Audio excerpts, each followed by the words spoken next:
Hey everybody, it's Justice for Comics. Just got my Torpedo comics box in today in the mail.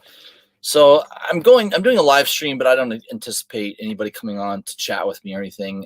This is just easier for me to quickly shoot this video. So this is a live unboxing priority mailbox. This came from Torpedo Comics out of Las Vegas, Nevada. So they had 600 of these for sale. This was about a month ago.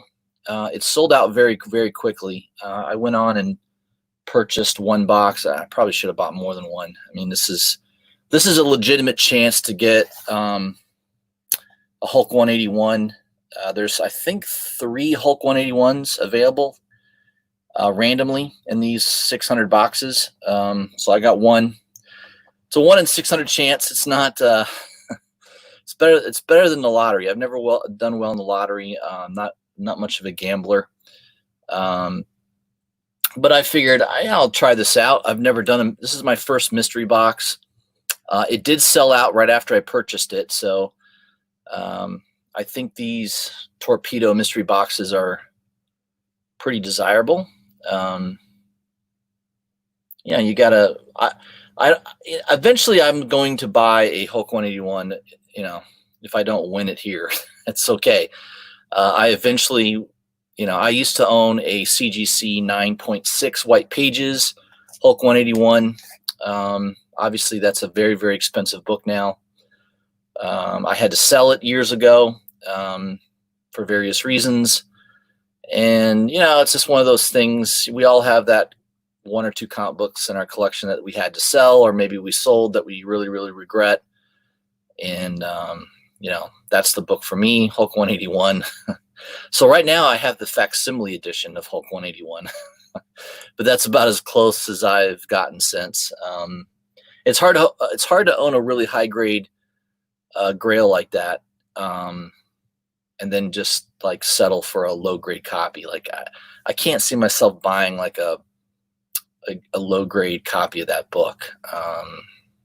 I figure one day I'll have enough money to just, I don't care if it costs me 20,000, 30,000, whatever it's going to be, I'll have I think I'll have the income or the funds to be able to buy that book. So maybe I get lucky and I get a nice copy of it right here in this box. So without further ado, I will begin the process of opening this Torpedo mystery box.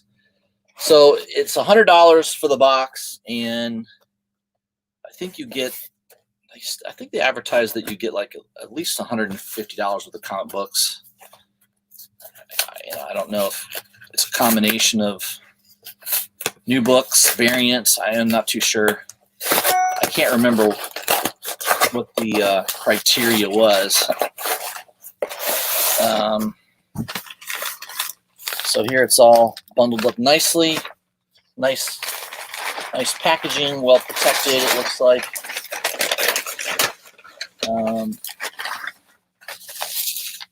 Yeah, let's see here.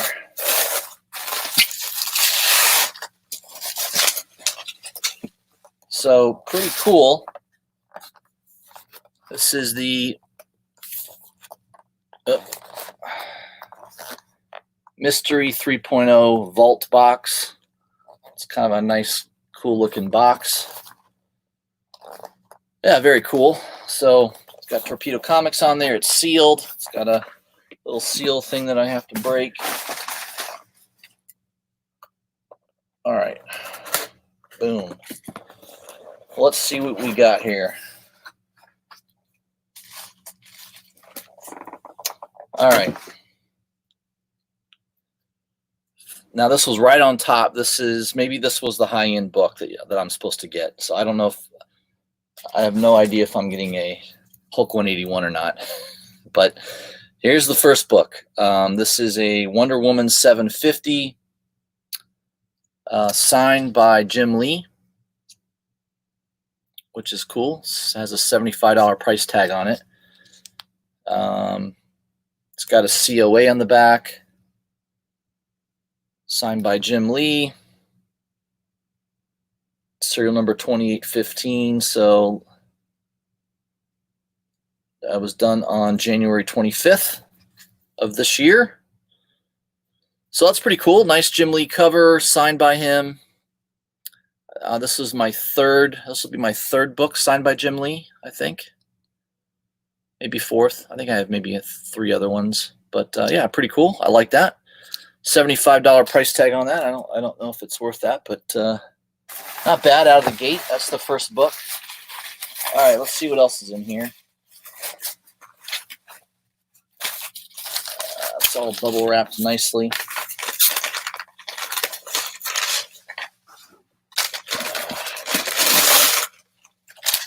Yeah, I don't see any CGC books, so doesn't look like I'm a big winner of the Hulk 181.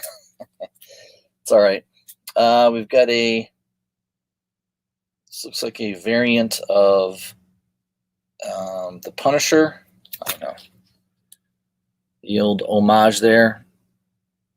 Punisher #1, the classic homage to ASM. Was it ASM 128? I think it is. Next one is another variant. Looks like what is this? Amazing Spider-Man, maybe? Oh, is that an Alex Ross cover? I'm not too sure. Might be an Alex Ross cover. It kind of looks like it. We've got Blackbird #1. Kind of a chromium looking cover, so this might be a variant. It's got a $20 price tag on it.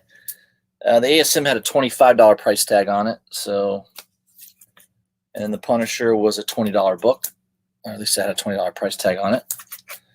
All right, so I got more than $100 worth of books already, and I've got a Witches #1, kind of like a variant. I don't know, I guess this is a variant, kind of a gold foil looking book. Pretty cool. That's a $20 book, it says. All right. We've got a trade paperback. Pretty cool with the Alex Ross cover. Superman. Very, very nice. Greatest stories ever told. And we've got a sealed trade of We Stand on Guard. So no Hulk 181. Oh well. But yeah, I would say at least $100 worth of comic book value there. Obviously, the big winner, in my opinion, is the Jim Lee signed Wonder Woman 750. Definitely think that's the biggest winner out of all of them. I would say that's easily a $75 book, signed book by Jim Lee. The rest of them, yeah, I mean, I'm not too sure about the rest of these. They say they're worth $20, but usually you can go on eBay and check out to see what they really sell for. These are probably inflated prices. They probably sell for about half of what they're saying here. So if I add it up, yeah, this trade paperback's probably a $10. It's a hardcover, maybe $15. The Superman trade's probably worth $15. So there's $30. And then if I take the sum of these, we got $85 worth of books. Cut that in half. Say it's worth $40.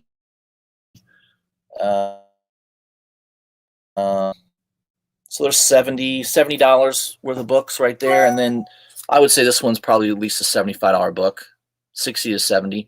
So I probably got around I would say $130 to $150 worth of value, somewhere in that range. So not bad for $100. Obviously, I'm a little disappointed that there isn't a Hulk 181, but that's my first mystery box. I know that a lot of my subscribers messaged me saying that they were trying to buy one of those and it's sold out. They couldn't get one. So at least I felt lucky enough to get one. I gave myself a chance to get a Hulk 181. Didn't happen, but that's all right. I probably would have passed out if I unboxed it and there was a Hulk 181 slabbed right there. I probably would have passed out. So that was the video I wanted to shoot real quick. I did get a couple books in the mail. I'll show those real quick here. I didn't show these in my last one of my last videos. I forgot I had moved these upstairs. Just some Delato goodness.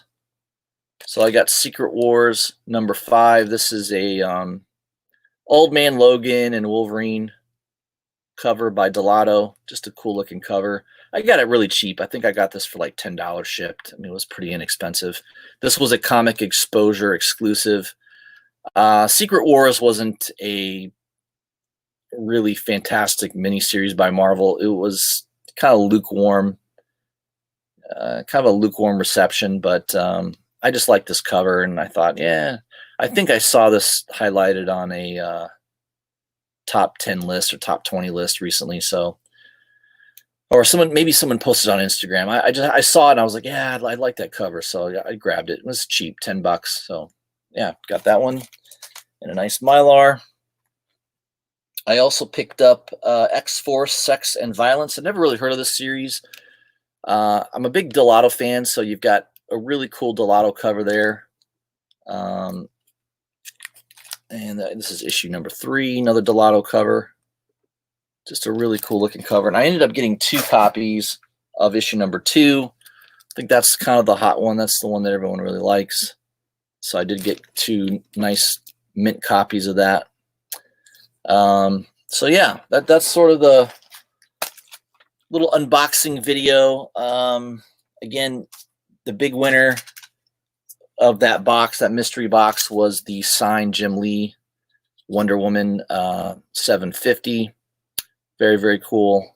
I love Jim Lee's one of my favorite artists. I definitely like having anything signed by him in my collection. It's definitely worth it to have that. Real quick, I've been watching some videos. I did a video yesterday, live stream yesterday, talking about the big announcement about DC. DC has decided to go with a different distributor. I don't know if this is long-term or short-term. Obviously, somebody higher up in DC probably had a uncomfortable conversation with Diamond, and they decided, we're going to drop you. We're going to use so they're basically using 2 other distributors. One of them is a company owned by Midtown Comics, believe it or not. So a lot of comic book shop owners are probably not going to be too happy to hear that DC has decided to distribute their comics through an online comic book store. Right, Midtown is probably the largest in the world. I don't think there's anyone even close to them. I mean, My Comic Shop is a distant second, followed by maybe Discount Comic Buyer Service, DCBS. Right, they're another channel that they're going to distribute through. So DC is going to distribute directly through DCBS, Discount Comic Buyer Service, and they're going to be using a company called Lunar, which is owned by Midtown. So Midtown is expanding their operation, obviously. It's not enough that they're the largest comic book store, online store in the world. Obviously, one of the largest seller of comic books in the world. So a lot of comic book shop owners are already complaining and saying, hey, this is a conflict of interest. Give me a break. Allocations, DC allocations are going to probably go to Midtown before they go to me if you're a comic book shop owner. I mean, that's always been the case, hasn't it? Diamond plays those games. You don't think that Midtown, because of their volume with Diamond, already gets preferential treatment? I know they do. I mean, they do. There's stuff I see at Midtown that I know a lot of other shops aren't able to get. It's just, I don't think there's a huge change there. I mean, what I'm happy about is the fact that finally there's a comic book publisher that is putting their foot down. Maybe it's for the wrong reasons, right? I mean, this health crisis has created this situation, and it is a unique situation. Diamond is not going to be doing anything until probably mid-May. And that's only because this decision by DC has kind of forced Diamond to respond. So literally the same day that DC said, yesterday morning they announced, they sent out a letter to they sent out emails to everybody. Hey, we are now going to be distributing through these two publishing companies, or these two companies, which of course one of them is owned by Midtown, the other one is Discount Buyer Service. So that announcement forced Diamond to respond. I mean, Diamond, because basically before that, the indication was that Diamond wouldn't be really distributing anything until at least June, maybe even July.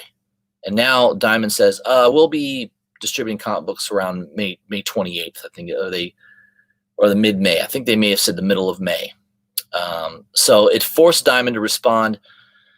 So my take on this is my take. I don't like monopolies. I don't like companies that basically it's us or nothing, right? And that's the way it was with Diamond. So a lot of these comic book shop owners, in the short term, yeah, it is going to be a mess, no doubt about it. DC, maybe a lot of orders get dropped. I don't know. I mean, Diamond has to fulfill what has already been ordered, right? I mean, I pre-ordered books months and months ago that are supposed to be coming out in the next 4 to 6 weeks. When am I going to get those books, right? I pre-order everything through Midtown. So, there's who knows? I mean, we just don't know when these books are actually going to be out. But DC basically said, okay, on these 4 books, we'll have these 4 books ready to go on this date, these 5 books on this date. So, and they're all, they're nothing special books. In fact, I would say some of those books on that list were books that probably weren't selling all that well. So it's kind of shrewd by DC to be like, hey, let's try to move these books, since there's no one else that's even distributing comic books right now. Let's just move, let's move these 4 or 5 titles that are probably low sellers anyways. And it's sort of like a test. Like if you're going to do a test on something, good analogy is, you've got a major stain on your carpet and you've got this new solution that you just bought that might get the stain out. So what do you do? Do you nail the whole stain with that thing to see if it works? No, you take a small little sample, right? One little area of the carpet, and you test it, and you try to see if it works on that small test area. Same thing here. I think DC is testing the waters. They want to see how this works. How smooth is it going to be? I don't know. Did they burn a bridge though with Diamond? I mean, they did state in the email that you can still order your books through Diamond if you're a comic book shop. You can still order through Diamond. They will fulfill Diamond orders. But I think what DC is trying to do is they're trying to create a game plan, because if something like this in the future happens, where there's a pandemic, anything that stops business, they want to have a plan A, B, and C, right? They want to have contingencies. Every business should have contingencies. And the fact that the comic book industry has there's no contingency. If Diamond says, hey, we're not shipping books for 6 months, what are you supposed to do? You're done because of your distribution company? No, you go find distributors doing this. I don't think it's a bad thing. And yeah, is it going to be screwed up? Probably. Is it going to piss off a lot of people? It already is. It already is pissing people off. The biggest complaints are going to come from small local comic book shops that are going to feel like, hey, I know I may not get my orders because they already are getting screwed by Diamond. I've never met a shop owner that had glowing things to say about Diamond. I never have. If you walk into a comic book shop, you never met the owner, and you're talking to the owner, not one of his underlings or employees, but the actual owner of the store, and you just mentioned the word Diamond. See what they say. Where do you think that conversation is going to go? It doesn't go to happy places. Let me tell you, it doesn't, because every shop owner that I've talked to, and I've talked to at least a dozen. They all have bad horror stories of how this got screwed up, Diamond damaged this, I got screwed out of this deal because Diamond couldn't fulfill it. Um, and then there's no customer service. If they screw something up, it's like if it's like a black hole to complain. And then if you complain, I've had some tell me, "Hey, I complained, and then I got screwed for the next 3 months on my orders because obviously someone there stuck it to me." And I mean, I've heard this over and over again. So I think the comic book industry, first of all, has was not healthy prior to this health crisis. Okay, it was not doing well in general. It just wasn't. A lot of comic books sales have been sliding, going down. There was some renewed interest because of some, speculation. Punchline, yeah, that kind of raised the bar for Batman books. But really, at DC, name 5 books that are selling tremendously well at DC. Name 5 books at Marvel that are selling really, really well. There aren't any. I mean, they're the sales are terrible. And I'm not saying all the comic books are badly written and they're terrible. No, some of them are really good. I mean, I collect comic books. I like. There's several Marvel titles I really like. There's several DC titles that I really like, and I buy a lot of independent titles. But the comic book industry has been suffering for a while. I think there's a lot of variables that go into it. I don't think it's any one thing. Yes, you've got creators, writers in the industry that don't care about the customer. They play identity politics, which most people that buy comic books don't care for that. And most people that buy comic books aren't really even political. Even people that are sort of so-called liberal that buy comic books, they'll be the first to tell you they don't like comic books where they feel that that's being pushed in the comic book. And the sales reflect that. I mean, if you look at the comic books that have been overtly pushing identity politics, America Chavez, for instance, right? I mean, look at the sales of that comic book. It's terrible. I think Archie outsells it. I mean, it's just unbelievable. So there's been problems in the comic book industry. This is going to be another issue to deal with for a while.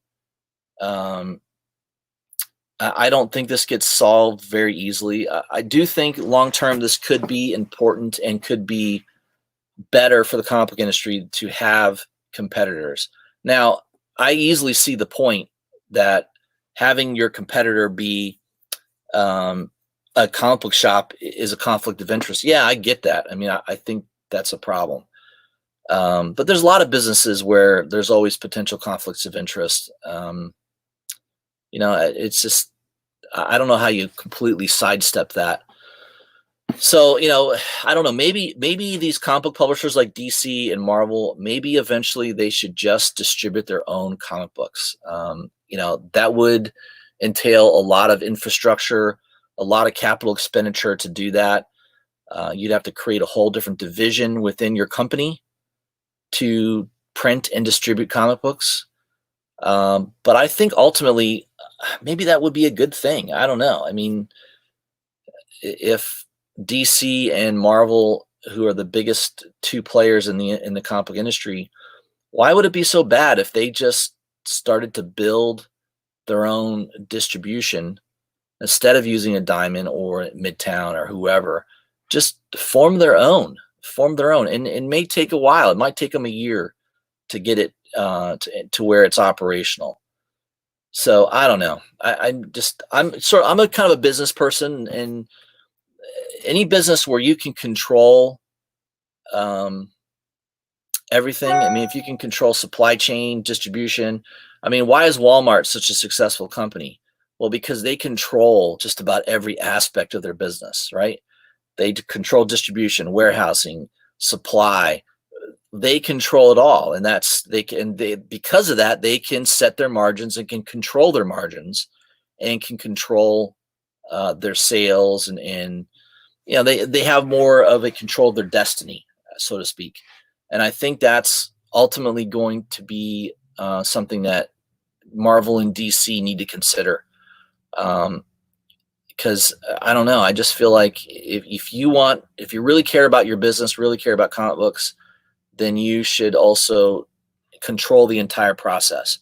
The problem is I don't think there's a lot of evidence that Marvel and DC, the parent companies that own them, I don't think they really care about comic books, right? I mean, they understand there's IP capital value in these characters, so they want to kind of keep comic books alive just so that it keeps those characters fresh in the mind of a lot of the public, that kind of thing. But they really just view them as intellectual property to make movies and other entertainment vehicles. That's unfortunately that's where it is. The old days of a comic book publisher being owned for the sake of just making a profit in selling comic books is not the case. They're owned by huge media conglomerates that really are making money off of the characters and the intellectual property that particular publishing copyright represents. That's all it is. Superman is an iconic character, been around since the 1930s. That the symbol of Superman is probably one of the top 10 recognized trademarks in the world. So there's always going to be value to those type of properties, characters, but are they going to throw a lot of money in printing of comic book? No, they're not. They're just not. I think they'll keep them going. I think there always will be comic books, but I don't think they really care about whether it's healthy. I don't think DC and Marvel really care that whether comic books stores thrive or not. I don't think they care. They'll, of course, public relations wise, they'll tell you that they do. Jim Lee will donate a sketch art drawing every day for 60 days to show that DC cares. But ultimately, the parent company that owns these companies, they really don't care. I mean, they don't really care if the comic book industry is profitable or not. They let it operate at a loss. They don't care. It's the intellectual property that they own. That's the value because of how it translates to the media, presenting, publishing movies, TV shows, all that kind of stuff. And they don't want to let go of those copyrights and trademarks, and that's where the value is. So, yeah, that's my take on things. So I don't know. DC is definitely disrupting the comic book industry, at least this weekend. I definitely think that Marvel will respond probably by Monday or Tuesday. Marvel might come out and just say, yeah, we're going to continue to use Diamond as our distributor of comic books, and we've talked to Diamond, and we hope to be up and running with new comic books in the month of May. That's probably what they're going to say. I don't see Marvel making the same move that DC did. I mean, if anyone cares less, it's Marvel.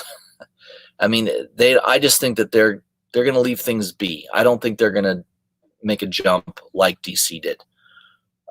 So Marvel does not care. I'm pretty sure they'll stick with Diamond.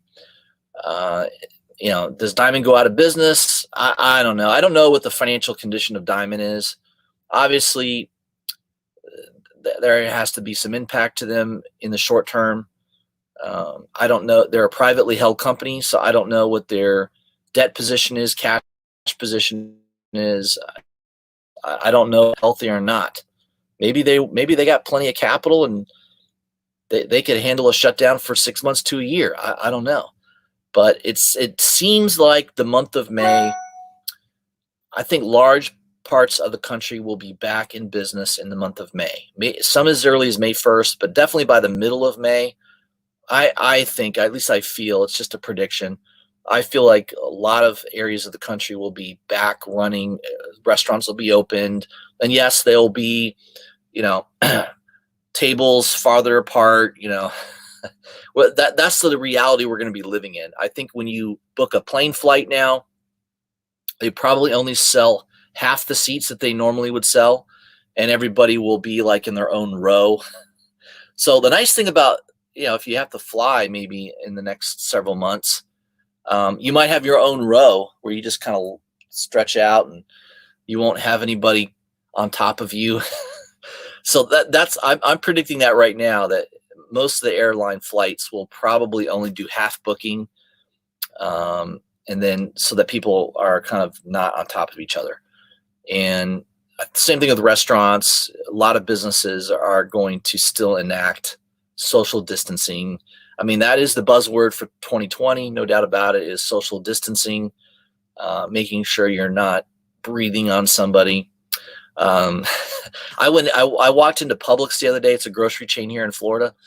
And, I'm very sensitive to pollen. And there's these trees outside, like big oak trees.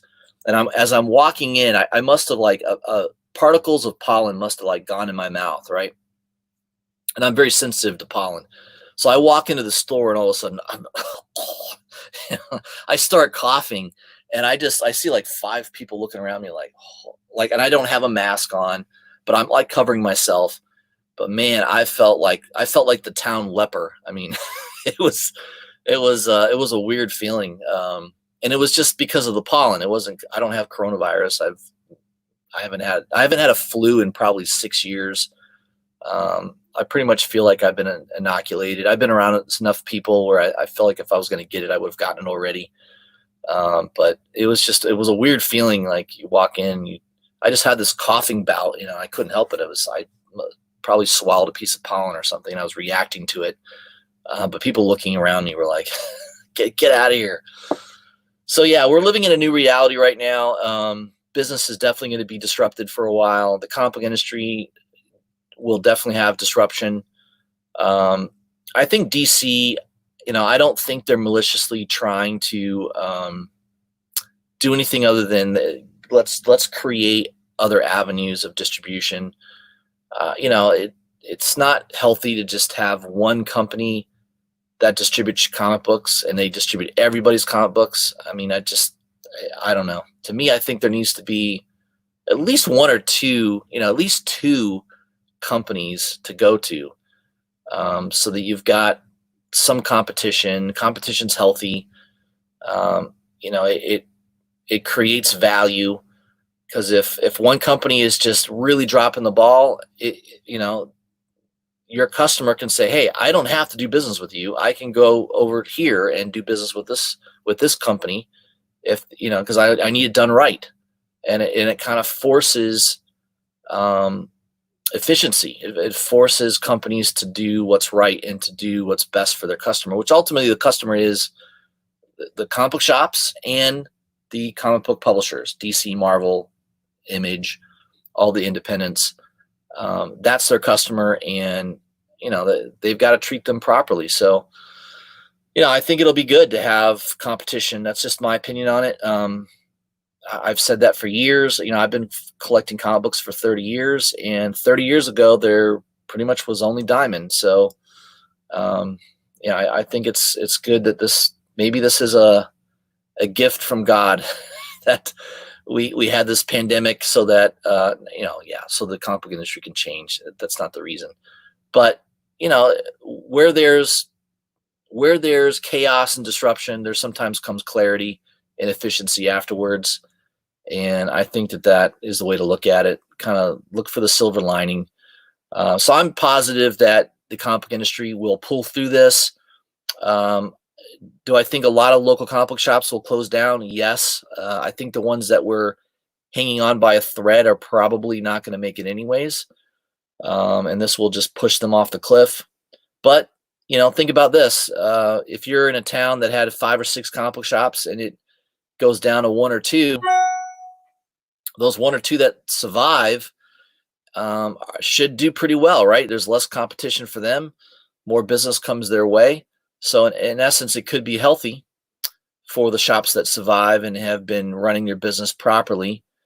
The strong shall survive. I mean, I'm a big believer in that. I think if you as a human being have not been taking care of yourself, you eat too much, you smoke too much, you drink too much, you definitely are not being a good steward of your own body. There's always hell to pay.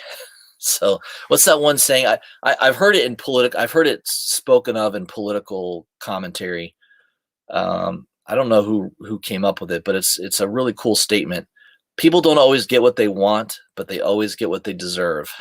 So I'm a big believer in that mantra, that mentality that if you are doing something wrong or not doing something very well for a long period of time, you can get away with it for some time, but eventually the piper will be paid, right? If you're running your business terribly and you don't ever have cash and you're living month to month, paycheck to paycheck, yeah, I mean, eventually something's going to catch up with you, and that's a wake up call to get your house in order, get your shit correct. So yeah, those are my comments. Those are my thoughts. So the unboxing video from Torpedo wasn't quite that great. It was okay. I mean, obviously, I was expecting to get a Hulk 181.